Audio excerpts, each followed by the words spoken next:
duke ku kam kërkuar dhe nisjen e procedura më njëherë edhe për shpalljen të dëshmoria të dheut.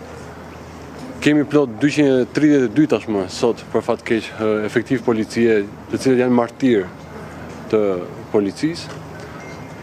Nuk duhej ky rast, është një fatkeqësi si për familjen, thash edhe për gjithë shtetin shqiptar.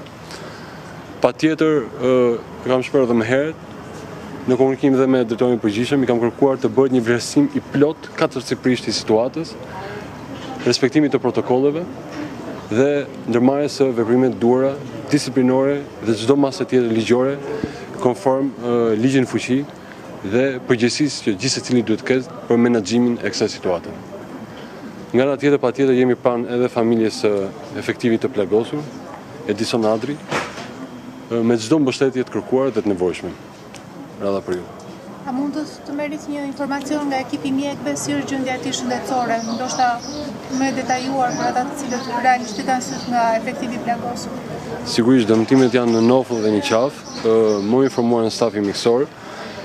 Nuk doja shumë të ndërhyja në punën e tyre, sepse ajo çfarë është e rëndësishme tashmë në situata të tilla, çdo sekond vlen dhe duhet të jenë më tepër të pranishëm për ndërhyrje nga jashtë të jenë të qetë në punën e tyre. Por po bëjnë të pamundur me gjithë ëndjet, me gjithë dëmtimet që kanë ardhur nga plaga për shkak të armës zjarrit, pra përdorimit të armëve zjarrit në rastin konkret. Dhe ajo çfarë është e rëndësishme është që gjendja e paraqitet është stabilizuar. Megjithatë, në operacione të tilla, siç me drejtë thonë mjekët, duhet durim dhe ata të bëjnë punën e tyre. Zoti Lamallari, ngjarje e rëndë që besoj të lënë mbrapa dhe përgjegjësi tek strukturat vendore, konkretisht ajo e Lezhës. E Korçës në Dijes keni nisur ndoshta me ndryshimet.